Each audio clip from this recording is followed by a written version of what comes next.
बहुत समय पहले एक छोटे से कार्टून गांव में बीरावती नाम की चुलबुली लड़की रहती थी।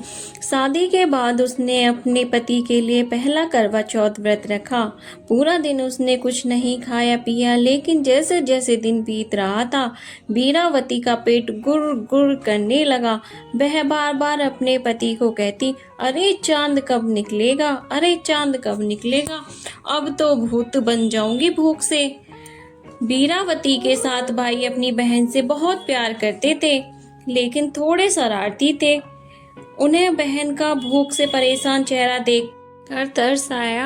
एक भाई बोला, अरे चांद का क्या भरोसा कब निकले, हम ही एक नकली चांद बना देते हैं। उन्होंने एक बड़ा दर्पण उठाया और उसे पेड़ के पीछे रख दिया। दर्पण में सूर्य की हल्की रोशनी दिख रही थी, जो चांद जैसी लग रही थी। सभी भाई चिल्लाए, दीदी देखो चांद निकल आया, दीदी देखो चांद निकल आया, अब व्रत खोलो। बीरावती ने जैसे ही नकली चांद देखा, उसकी खुशी का ठिकाना नहीं रहा। उसने तुरंत खाने पर टूट पड़ी और बोली, वाह क्या स्वाद है, अब मैं पूरे साल भूख से नहीं मरूंगी। लेकिन बीरावती का मजा ज्यादा देर तक नहीं रहा। थोड़ी देर बाद उसका पति अचानक बीमार पड़ गया और बेहोश हो गया। बीरावती घबरा गई और रोते रोते बोली, अरे ये सब मेरे व्रत तोड़ने के कारण हुआ है। अब बीरावती को कोई उपाय नहीं सूझ रहा था। सभी वह देवताओं से मदद मांगने गई। एक ऋषि ने कहा, तुमने चांद को अर्घ दिए बिना व्रत तोड़ दिया, इसलिए तुम्हारे पति की तबीयत बिगड़ गई है। अब अगले साल पूरा व्रत विधि विधान से करो, तभी सब ठीक होगा।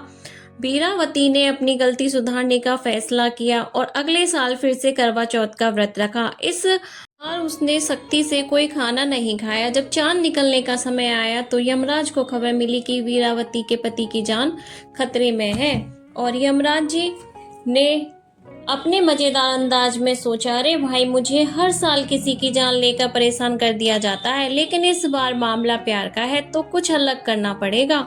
यमराज ने एक हेलमेट पहनकर बीरावती के घर का दरवाजा खटखटाया। बीरावती ने दरवाजा खोला और बोली, हे यमराज जी, मेरे पति को मत ले जाइए। यमराज हंसते हुए बोले, अरे भाई मैं मजाक कर रहा हूँ, तुमने इतने प्यार से व्रत रखा है, तुम्हारा पति अब बिल्कुल ठीक हो जाएगा। और उन्होंने बीरावती के पति को बिल्कुल स्वस्थ कर दिया।